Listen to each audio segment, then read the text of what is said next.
Like many manufacturing-based cities in the Midwest, Dayton has in the past been a much more bustling place than it is now. In the years right after World War II, Dayton hit its peak population of over 260,000 people. But in the years since, population has dwindled due to the loss of manufacturing jobs and suburban sprawl. This has left the city of Dayton with a problem or an opportunity. Well, the city currently mows about 6,000 lots, some that we own, some that we don't. We have areas that are just, a single lot between two houses, and then we have areas that are 30 and 40 acres. I think that some cities would probably kill for the amount of land the city of Dayton has. So I believe that we just have to figure out how to use it. All this empty land could be an opportunity, but right now, it's an expense. Of the 6,500 lots that we mow, we spend about $2.5 million annually on that. And it's $2.5 million that we think could be spent in better ways.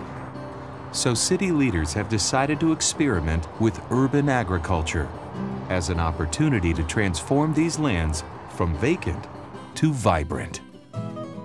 I'm Dayton Mayor Ryan McGlynn, and we are adjacent to our pilot project on an urban agricultural project. The City of Dayton's role in this project is to provide the land, but to also oversee it.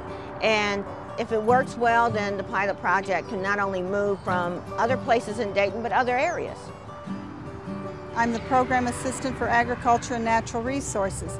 And what we are bringing to the project is the technical expertise of the university and also our research projects.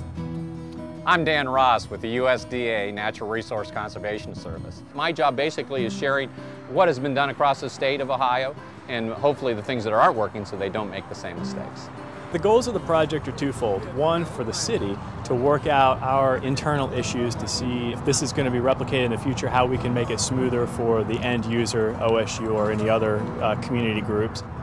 Second, the city has about 15,000 vacant structures that we have to get rid of, and so rather than mowing them after they're demolished, we're looking for alternative uses that can provide opportunities for communities to come together and do something engaging rather than just looking at a vacant lot.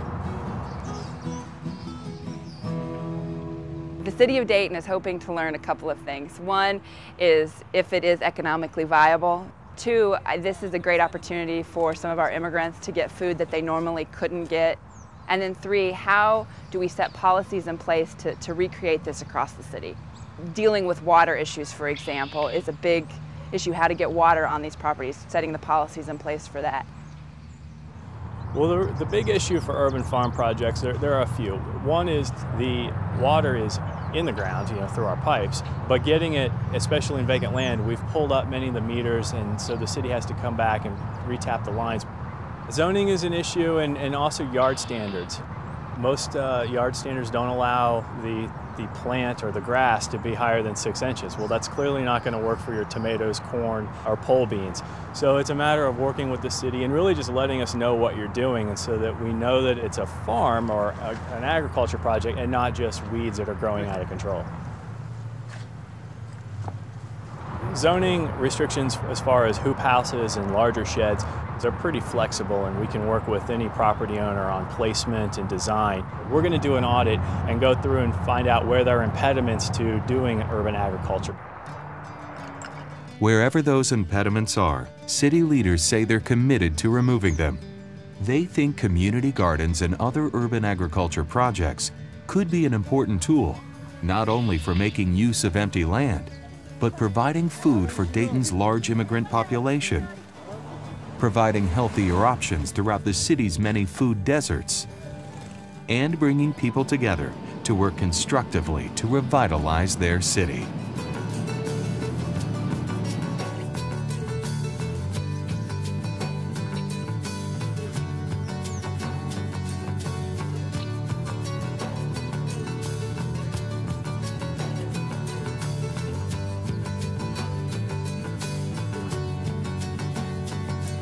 Dayton has always been a very independent city, and we kind of relied upon ourselves. And I think that this goes back to our flavor of Midwestern, where we want to take care of ourselves. This garden could be a growing savior for our community.